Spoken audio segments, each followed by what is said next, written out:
I don't think it's a surprise to anybody that in the shadow of 2020 and the pandemic, that crime in America is top shelf concern, front page news. Crime has exploded in America.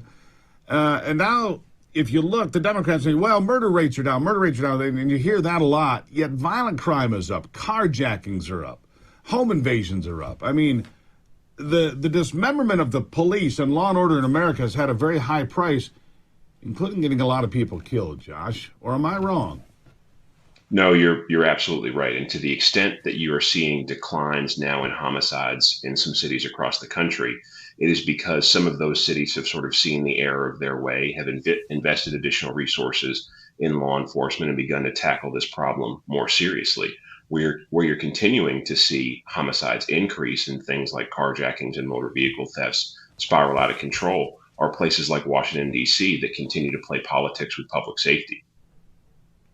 Yeah. So as these cities, some of these cities see the errors of their ways, others do not.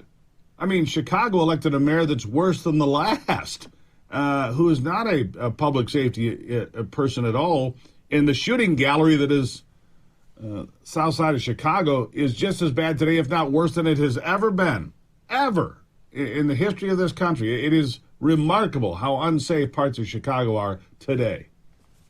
Yeah, Chicago is one of the cities that has seen a slight decline in 2023 versus 2022 in terms of homicides.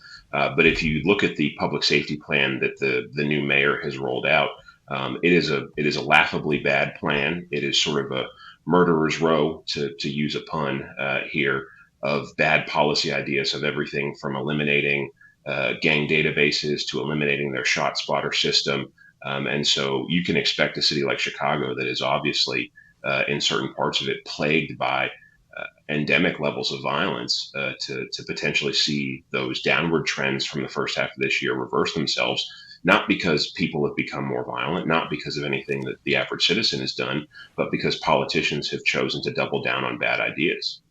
Yeah, if Chicago's good this year, and I look at places like Englewood, Garfield Park, Austin, just parts of the hellhole we call Chicago. I mean, if this is an improvement over previous years, we're in real trouble here. The year to date, 1,398. We'll just call that 1,400 because I'm sure overnight they picked it up and rounded over 1,400 people shot. That's just this year shot. 330 shot and killed. That number probably grew overnight as well. I mean, this is the assault on law enforcement in America disrupts the fabric of this country. It is absolutely wrong. Every thinking person knows that.